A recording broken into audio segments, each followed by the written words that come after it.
Lessons of faith from Joshua. All right. So a story was told of a man named John. John happened to be coming from work. I believe he was going home. On his way home, he then met a police officer, and the police officer pulled him over. As he pulled him over, he then went to John and said, "John, please show me your driver's license." As John was about to look for the driver's license to give the policeman, he then realized, I forgot it at the workplace, Forgot it at the workplace. Then he then says to the policeman, "You know what? I left my wallet at the office." So did he bribe you? No, I didn't bribe him. He then explained to him and say, "I left my wallet at the office, and there in my wallet is my driver's license." As human beings, we do hear the stories and we understand what is happening, but consequences always come through. Then the police officer says to him, "I understand, but now I have to give you the ticket. But in these tickets that I'm giving you, don't take it as a ticket, but take it as a fine, a tuition fee, where you are paying for forgetting." So I've seen it in almost everything that we do in life. Whether you're going to school, there is some payment of some sort, So the police officer says to him, "Man, don't take it as a ticket, but take it as a tuition fee, where you are paying to learn, not to forget next time."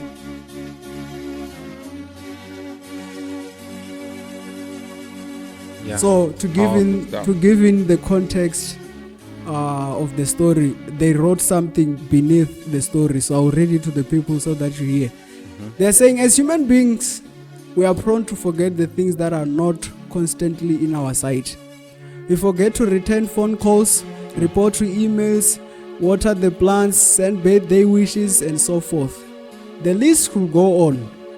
Forgetting about our spiritual needs, however, will have more severe consequences than slightly receiving a fine, especially because we are dealing with what is literally our internal destiny. Ladies and gentlemen, as I said, Rhythm and Charts, my name is Nyazani Ripe. Yes, I'm here with Mr. Trust. The man, I'm sure you're hearing some voices. See Two-Face here, I'm hearing some voices beneath. The man behind the ghost that we are having today is the man that you know as Mr. Mandaza, Andrea. How are you guys? We are fine. We're good, man. Yeah, Mr. Mandaza, behind the scenes, the Bible says faith comes by hearing. So we can only hear him there. We can only hear him. Yeah, so Lesson 3, guys. Memorials of Grace. Memorials of Grace. The story that I read, or the story that I just told you, it was coming from the Sabbath afternoon. Sabbath afternoon. So I think it's an introduction as to what is really happening on the lesson 3, the memorials of grace. Let's get into it. The memory text of this week is Joshua 3. Joshua 4. Joshua 4 from 23 to 24. Can you please read it for us if one has it?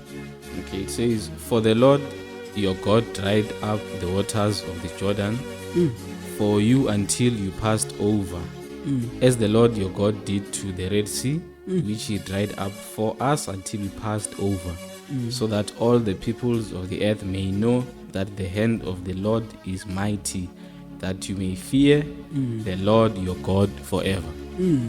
That's the memorial. That's the memory text of lesson number 3. I'll go to Sunday. Okay. Sunday. The title of Sunday, Crossing the Jordan. And we are told to read from Joshua 3, verse 1 to 5, and Numbers 14, verse 41 to 42. Then there's a question, as you read the Sabbath school, there's a question that they start with. Then the question was, why did God ask the Israelites to prepare for the things that were about to happen?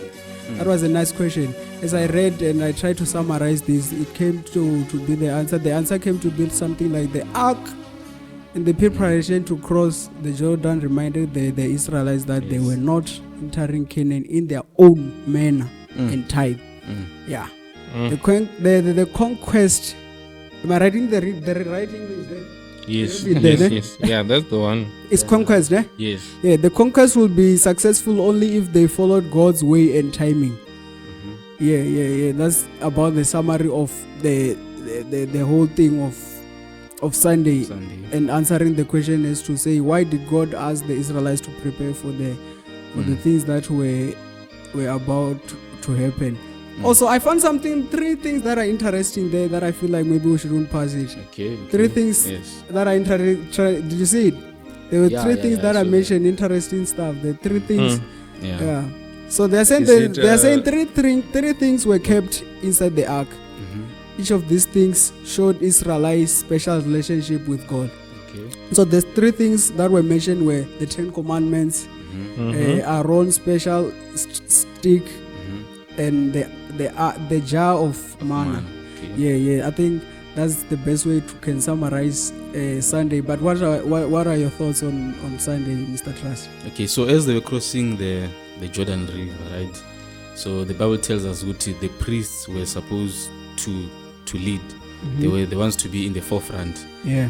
They were supposed to be the ones carrying the Ark of the Covenant. And the writer here in the lesson tells us that in the Ark of the Covenant were three things that were found. That was the table of laws.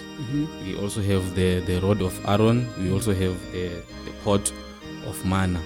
Okay. So when we go to what we call the most holy place of the heavenly sanctuary, you find these three important aspects. So as we are nearing Canaan, as we are about to cross over the Jordan River, we are to take into consideration what the Ark of the Covenant. We are to take into consideration what the most holy place. So in the most holy place, right, we have the law of God. The law of God is so important to us. If we want to cross over the Jordan River, the law of God should be in our hearts, right? We also we also find the rod of Aaron, right, as a high priest. So Jesus Christ is there in the most holy place, interceding on our behalf, right? And the pot of manna. So manna, when you check in the history, manna was like bread. So, and Christ, remember, also said, "I am the bread of what? And the bread of life." Yeah. So these are the three important things we have to consider when you're crossing what? The Jordan River. That's what I picked there. Yeah, Mr. Mandaza, do you have anything to say on Sunday? I think Trust is, he has just explained what we need to know on Sunday, so I think we can move on. It's fine. Yeah. Then we're going to Monday. The title of Monday is saying the living God of wonders. Then in Monday we are told to read from Joshua 3, verse 6 up to 17. That's long. Such a long verse. Do read for yourself. Joshua 3, from 6 to 17. Then, as always, there's a question: what does the miracles crossing? Miraculous. Yeah, I can see I read something else there. What does the miraculous crossing of the Jordan tell us about the nature of the God who we serve? Say something maybe on day 2 before I come. Yeah. So, when the children of Israel were crossing the Jordan River, so it was a reminder for them from God. I did it before, right? I can do it again. So it's a miracle. So at times in our lives, when we are faced with challenges, we ask ourselves, why is it happening? So always reflect on what God has done for you in the past. Therefore, He's also able to work miracles for you in your life. So our God is a God of wonders. So the wonders that God had performed in the olden days, they're not limited to that time, but we also see God's miracles happening in our lives as well. No, nice. Mr. Mandaza, on Monday, the living God of wonders. Do you have anything? Maybe I can just comment on even when the children of Israel were coming from Egypt. I mean, just emphasizing on that point. God is always doing something, maybe the things which we know or we don't know. He can start anything. But what the children of Israel would see is that God would always have a plan for them. And they would wonder, like, hey, this kind of God, And if you check, was it lesson 2 when we're learning what's her name, that lady, the Rahab, the harlot. She mentioned the things which she heard what the God of Israel was doing. That I heard you have defeated those 2 kings. We have heard you crossed the Red Sea. All of those things. So God is always wonderful. I mean, that word wonder, it comes from the word wonderful. So he's God of wonderful. He do wonders. So that is his speciality. Yeah, I think that is my comment. You guys almost said everything, but on the man thing, when you read down there's something they are talking about Zachariah. Is it Zachariah, right? Zachariah, yeah. They're talking about Zachariah, and Zachariah went back to Jerusalem. The city that was destroyed, and the people who were there, they were all like, were all like, there's no way they can rebuild this city. And there, Zachariah was told by God to tell them that he will rebuild this city. So then, when you think and you see that nothing can happen after everything, when you see the impossibilities of the situation, that's where God comes in and shows you that in the impossibility, that's where I can do the possible out of those things. So the living God of wonders on Monday, going for Tuesday. It's remember. On Tuesday we on remember. Yeah, remember. And then the key text, the key passage is Joshua 4, right? Yeah. So the question is asked there: why did God ask the Israelites to build a memorial? Right. So there are so many instances where God says, remember. Yeah. Remember. For example, remember the Sabbath day to keep it holy. Christ also says when they had their last supper with his disciples, do this, in remembrance of me. Yeah. See, so the writer is also highlighting such, instances. And then, just to summarize Tuesday, right? So when you read Joshua chapter 4, so when they had stepped into the Jordan River, right, the waters had parted, just like the Red Sea had parted, right? And then Joshua, so God told Joshua to choose 12 men from each and every tribe, and then he chose them. They went into the Jordan River. They took about stones, right? So those stones were to be a memorial for them and their children and their generations. Yes. Then when you read the very same chapter, it tells us that those stones, they are still there even this day. So that's a remembering. Yes. You said something that in the very same chapter they are saying those stones are still there. That's fascinating, It's in Joshua 4, verse 9. On verse 9, that's where they say those stones were still there. I wanted to ask, but it's fine. It will make us go in places we don't want to go. So there's another question in Tuesday there that says, what are some of your personal memorials, your own personal encounters with God, where when you look back, you say, God has been with us. But that's a question for the viewers. Please do maybe comment and tell us some of your personal memorials with God, things that you passed and you see that God was indeed with us. Mr. Mandas, do you have anything on Tuesday? I think it's fine. Yeah, before we go to Wednesday, so they were to take stones, right? And those stones, they are still there. They are still, when you go to that place now, they're still there. So those stones, so a stone is a type of a rock. It's a part of a rock, right? So a rock in the Bible is Jesus Christ himself. So they were to remember it was Jesus Christ who had brought us out from from Egypt, and we passed the Jordan River into the promised land. So we are also, as the last day generation, we're also to remember that it is only through Christ that we are going to jump over the Jordan River into the promised land, which is Canaan. That's so profound. You can go on to we are on Wednesday now. It says forgetfulness. So it's the opposite of remember now. This is interesting. So why do people forget, Vele? And you know, sometimes we choose to forget. You know. Yeah, I've once heard sometimes that. forgetting is intentional. Yeah. Yeah. And some ignorance, which are just stupidity sometimes for me. Yes. Yeah.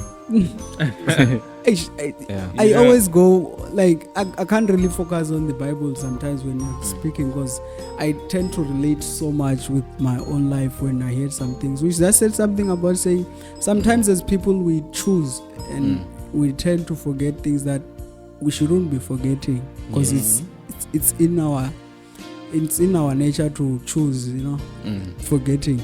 And it reminded me of something that I can't share this, but some of you guys, you are forgetting by choices. You literally forget because you choose to forget, and which is bad. So you remember when they had crossed the Red Sea, it was God who had parted the ways. So now God is trying to remind them again when they had reached the Jordan shore. What I did about 40 years ago, I'm able to do it again. So we have a tendency of forgetting with Nkulunkulu once made me to pass through this situation. So what's going to stop him from doing it again? You see? Yeah. There was an LAG quote on that on Wednesday that I wanna read. LAG White. It's in book Life Sketches. Life Sketches, page 196. It says, "We have nothing to fear for the future. Expect as we shall forget the way the Lord has led us, and His teaching in our past history." That's the quote from Ellen G. White. So it's simply saying that lest we forget how God has brought us up to this far. That's when we can start to fear the future. So that's a powerful statement. Do you have anything there on Wednesday? There's something which we need to note also, like when we were speaking on Wednesday. I think there's a quote there which says, generally we perceive forgetfulness as a normal trait of all human beings. However, forgetfulness in the spiritual sense can lead to serious consequences. So we just need to note that. Okay, on Thursday. Thursday. So it says beyond the Jordan. So there's an important lesson I picked here. You cannot cross the Jordan River unless you have crossed the Red Sea. Right? So you remember when you go to 1 Corinthians chapter 10, it says the stories of the children of Israel were written for our admonition.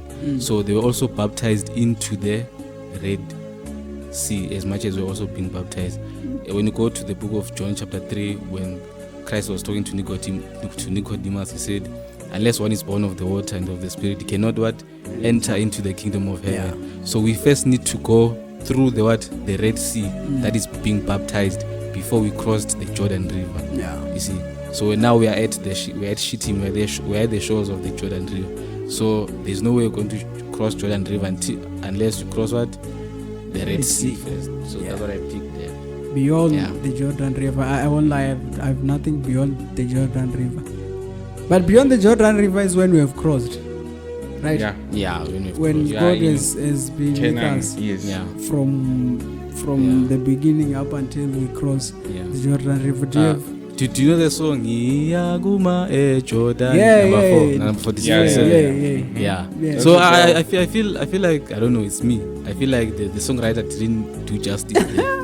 To say Niagume Jordan, it's not enough to just stand by the Jordan. You have to cross the Jordan River. You know? He's standing on Jordan. Oh, they didn't cross there on that song, ne? They forgot to cross. They didn't go beyond Jordan. Do you have anything on beyond Jordan? Beyond the Jordan. Let's see. Thursday. That's Thursday. What was there was no verse? Okay, I think there's a verse, Psalm 66, verse 6. What was it? He's saying he turned the sea into dry land. They went through the river on foot. There we will rejoice in him. Yeah, that is sounds. Welcome to English. Yeah. Yeah. I think that's it from Thursday. In conclusion, is Friday, where they're saying further thoughts. In further thought, we would like you guys to please share your thoughts on the lesson 3. Please tell us what you think of the lesson 3. But maybe there's a question I would like to ask us here. Just one question when we are going out. Yeah, and people must engage it there. Please do engage, like, share, comment, and do subscribe. Yeah, it's a lesson. We all have our thoughts. Yeah, bring in your thoughts. That's how we get to learn the lesson. Yes. So the question is saying, why does it seem that God is not performing similar miracles today? Wow. Nice question that I saw. It's a beautiful question. Yeah. Why does it seem that God is no longer performing the same miracles again? God is no longer making people walk on water anymore. Why? It's because times vary. You know, you cannot expect the times of Jesus you cannot expect Jesus Christ and his disciples to have faced the flood. Can you? You cannot. Okay. Or you cannot expect Jesus Christ and his disciples to go and slaughter animals and all that. So times they vary. It's different times. Yeah. So I believe God does work miracles, but they'll never be the same as Yeah. So also when we check also how God used to work miracles, it's like a sort of like a graph. There was a time when God worked miracles. There was also a time when God was silent. There was also a time, so it's sort of like a graph. Yeah, if you had plenty of time, I was gonna show us a graph on how there was a time when God was performing so many miracles, and there was a time when God was so silent. It's like that. So a time is coming again when the latter rain is gonna be poured. Going to see so many miracles. Yeah. So in short, I would say that. So in simple terms, we are just saying there's time for everything. Yeah. So things work accordingly. Yeah, powerful. Yeah. All right. Powerful. I think it's from Rhythm and Shaz, guys. Yeah. This is our first episode on doing the lesson. So with all the errors that you might have find in this video, forgive us. We'll improve with time. Yeah. Yeah. From Rhythm and Shaz, we're out. Thank you. That's all.